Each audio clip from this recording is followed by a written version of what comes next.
সামনে আজকে দাঁড়িয়েছি। আজকের এই দাঁড়ানো আমাদের জন্য অত্যন্ত দুঃখের বিষয়।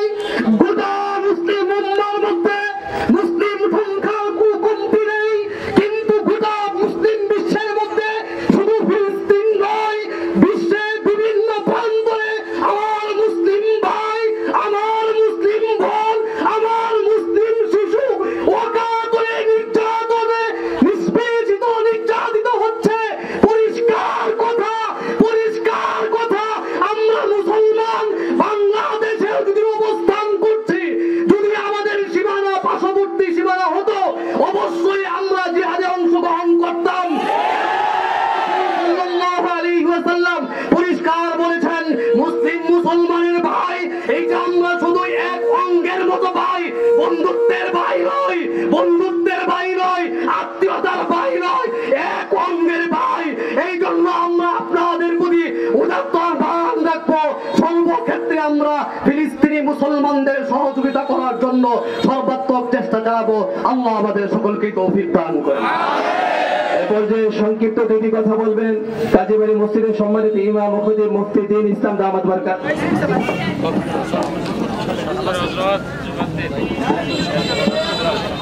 সম্মানিত উপস্থিতি, আমরা অবশ্যই অবগত রয়েছি আজকে আমরা কিসের জন্য উপস্থিত হয়েছি। সারা বিশ্বের মুসলমান আজকে নির্যাতিত নিপীড়িত, কিন্তু ইহুদি জাতি খ্রিস্টান জাতি তারা জানে না যে মুসলমানদের কি করুণ ইতিহাস। মুসলমান নমরুদকে ধ্বংস করেছে, মুসলমান ফেরাউনকে ধ্বংস করেছে, মুসলমান আমানত মুশরিককে ধ্বংস করেছে। এবার ফিলিস্তিনি মুসলমান মরছে মুজাহিদ, যারা গাজায় হামলা করতেছে তাদেরকে এই পৃথিবীর ইতিহাস থেকে মুছে দেবে ইনশাআল্লাহ। আমরা মুসলমান শিখে যেতে আমরা অন্য হাজত অমর উত্তরসরী, আমরা আসলে উত্তরসরী যুদ্ধ ওলামায়ে কেরাম যুদ্ধের ময়দানে ডাক দেয়, কে খেতে রাজি আছে হাত তুলে দেখায়।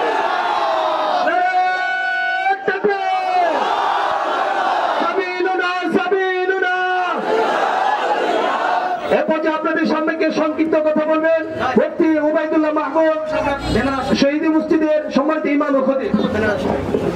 বাদাল হামদি ওয়াস সালাহ। সম্মানিত উপস্থিতি, রাসূল আরবি সাল্লাল্লাহু আলাইহি ওয়াসাল্লাম বলেন, একটা সময় আসবে যখন পুরা পৃথিবীর বিধর্মীরা মুসলমানদেরকে মারার জন্য ঐক্যবদ্ধ হবে। সাহাবায়ে কেরাম জিজ্ঞাসা করল, ওয়া রাসূলুল্লাহ, কেন আমাদের কমতির কারণে আমরা সংখ্যায় কম হব?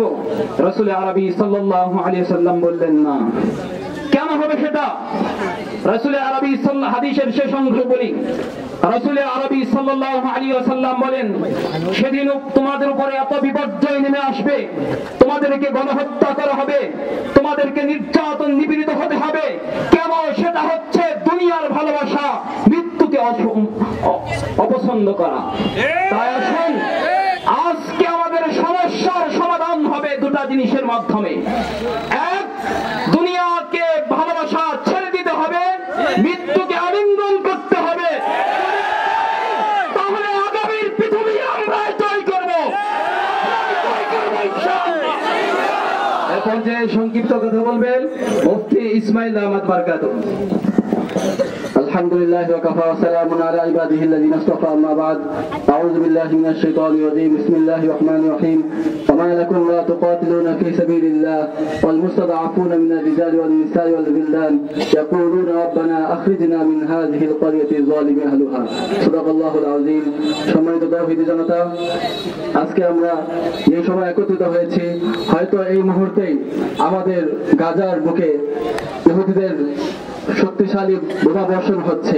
এই মুহূর্তে হয়তো আমাদের শিশুদের লাশগুলো বিচ্ছিন্ন হয়ে যাচ্ছে, আকাশের মধ্যে উঠছে। এমন এক করুণ পরিস্থিতিতে আমরা কিভাবে এখানে দাঁড়িয়ে আছি, এটাই আমাদের বোধগম্য না। আজকে তো আমাদের উচিত ছিল সারা পৃথিবী থেকে মুসলমানরা ঐক্যবদ্ধ হয়ে গাজার দিকে এগিয়ে যাওয়া।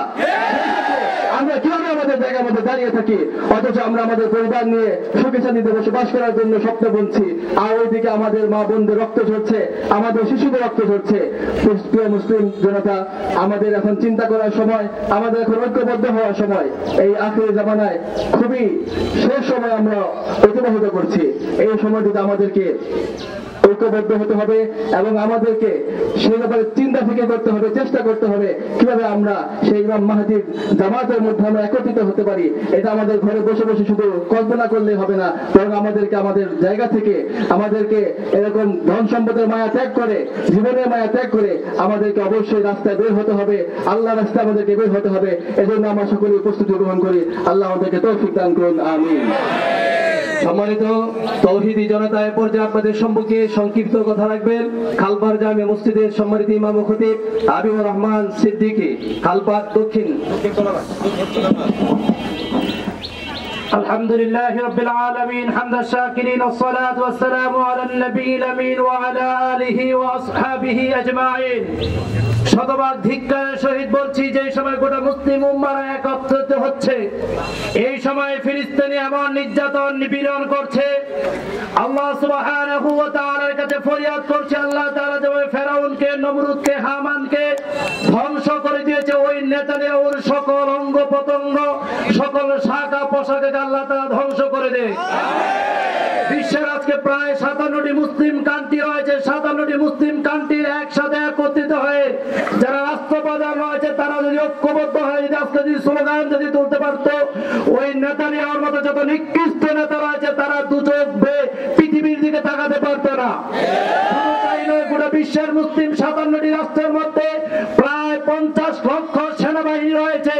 ওই সকল সেনাবাহিনীরা যদি আফগানিস্তানের দিকে, গাজার দিকে mass of Afghanistan, mass of Gaza যদি করতো, তাহলে আজকে নির্যাতন নিপীড়ন স্টিমুলার গাজার উপরে চালাতে পারতো না। আমি পৃথিবীর সকল ওই সমস্ত মুসলিম নেতাদের কাছে শতভাগ ধিক্কারের সহিত বলছি, তারা এখনো সময় আছে, এখনো সুযোগ আছে। মুনাফিকের সকল চরিত্রকে ভণ্ড করে দিয়ে, মুনাফিকের সকল চরিত্রকে নষ্ট করে দিয়ে ওই আফগানিস্তানের দিকে, গাজার দিকে তারা ঝুঁকে যাওয়া দরকার। এই চিন্তা চেতনার কাছে আমাদের ধারণ যদি করতে পারি, তাহলে গাজার মুসলমানরা আস্তে আস্তে করে স্বাধীন হতে পারবে এবং তাদের মাথা উঁচু করে দাঁড়াতে পারবে। আল্লাহ সুবহানাহু ওয়া তাআলা সকল মুসলমানদেরকে একত্রে তৌফিক দান করুক, আল্লাহুম্মা আমিন। সম্মানিত তৌহিদি জনতা, আমরা ইমানের চেতনা একটু সময় দেব। আমরা এই অল্প সময়ের মাঝে আমরা শেষ করে দিচ্ছি। এরপর যে আপনাদের সম্মুখে বাগে জান্নাত, কলাবাগ বাগে জান্নাত জামে মসজিদের সম্মানিত ইমাম ও খতিব মুফতি আব্দুল্লাহ বুইয়া দামাত বারাকাতুহুকে সংক্ষিপ্ত কথা বলার জন্য আহ্বান জানাচ্ছি। نحمده ونصلي على رسوله الكريم قال رسول الله صلى الله عليه وسلم المسلم أخو المسلم। সম্মানিত তৌহিদি জনতা, আপনারা জানেন আজকে সারা বিশ্ব কুফরি শক্তি এক হয়ে গেছে। তাদের প্ল্যান চলতেছে যে পৃথিবী থেকে মুসলমানদেরকে উচ্ছেদ করে দিবে, ধ্বংস করে দিবে। নাউজুবিল্লাহ। আজকে যতগুলো মুসলিম কান্ট্রি আছে, আপনি চেয়ে দেখেন সব জায়গায় কম বেশ তারা মুসলমান নির্যাতিত, নিপীড়িত হয়ে চলছে। শুধু তাই নয়, আমাদের পার্শ্ববর্তী দেশ মিয়ানমার থেকে রোহিঙ্গাদেরকে মুসলমানের কারণে তাদেরকে বহিষ্কার করে দিয়েছে এবং শুধু আল্লাহকে, আল্লাহর রাসূলকে মানার কারণে ফিলিস্তিনিদেরকে ইসরায়েল বাহিনী বর্বরিতভাবে তারা হত্যা করেই চলছে। ঠিক না বেঠিক? আজকে হিন্দুস্তানে মুসলমানদের ঘর বাড়ি, মসজিদ, কবরস্থানকে শুধু আল্লাহকে মানার কারণে উচ্ছেদ করে দেওয়া হচ্ছে। আমাদেরকে মনে রাখতে হবে, মুসলমানদের একটাই চাওয়া থাকবে, সেটা হলো শাহাদাত। যতদিন আমাদের অন্তরে শাহাদাতের তামান্না না থাকবে, আমরা জীবনকে আঁকড়ে ধরার চেষ্টা করব, ততই আমাদের কুফরি শক্তি আমাদেরকে ধ্বংস করে দিবে। ঠিক না বেঠিক? আর যদি আমরা সবাই এক হয়ে যাই, মৃত্যুর জন্য প্রস্তুত হয়ে যাই, তাহলে আমরা সবাই বেঁচে থাকবো, একজনও মৃত্যুবরণ করব না। আর যদি বাঁচার জন্য আমরা আলাদা আলাদা হয়ে যাই, তাহলে আজকে ফিলিস্তিন জ্বলছে, পরশু মায়ানমার জ্বলছে, তার আগে আবার ইন্ডিয়া চলবে, পরের দিন আমাদেরও সিরিয়াল আসবে। ঠিক না বেঠিক? তাহলে আমাদের এখন থেকেই শাহাদাতের প্রস্তুতি নিতে হবে। ঠিক না বেঠিক? আল্লাহ পাক আমাদের বুঝার তৌফিক দান করুন। ওয়া আখিরু দাওয়ানা আলহামদুলিল্লাহি রাব্বিল আলামিন। এ পর্যায়ে সংক্ষিপ্ত কথা বলবেন হাফেজ অ্যাডভোকেট তৌফিকুল ইসলাম। আসসালামু আলাইকুম ওয়া রাহমাতুল্লাহি ওয়া বারাকাতুহু। قال الله تعالى في كلامه المجيد إنما المؤمنون إخوة।